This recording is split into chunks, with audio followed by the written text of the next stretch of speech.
针对是否以破坏人权为由对北京东欧进行外交抵制，日本政府倾向跟进美国的外交抵制。相关人士透露，日本政府正在讨论不向明年2月的北京冬奥会派遣阁僚等政府高官。美国上周一宣布，由于中国对维吾尔人的种族灭绝和其他侵犯人权行为，美国不会派政府官员出席明年2月的北京冬奥会。加拿大、英国和澳大利亚随后在周三宣布加入这一外交抵制行列。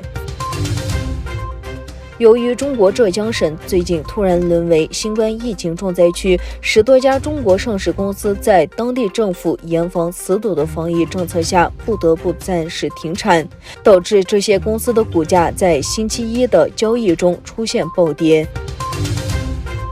尼加拉瓜于10日宣布与台湾断交，并与中国复交。就在与台湾斩断邦交情谊之后，中国于12日捐赠给尼加拉瓜的首批20万剂武汉肺炎国药疫苗也送达尼国，预计中方将捐赠100万剂疫苗给尼国。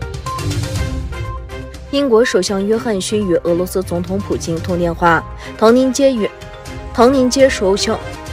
街首相府说，约翰逊在通话中强调英国对乌克兰领土完整和主权的承诺，并警告任何破坏乌克兰稳定的行动将是战略错误，将招致重大后果。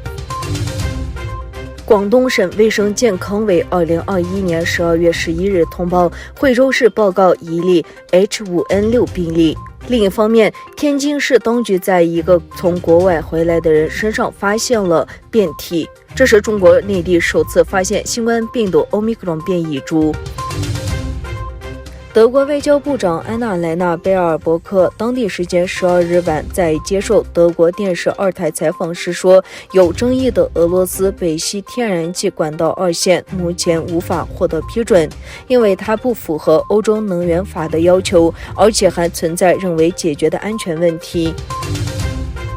中国山东省烟台市一货轮12日在黄海海域进水沉没，船上共有14人，救援人员已打捞起12名船员，其中9人死亡，另有2人失踪。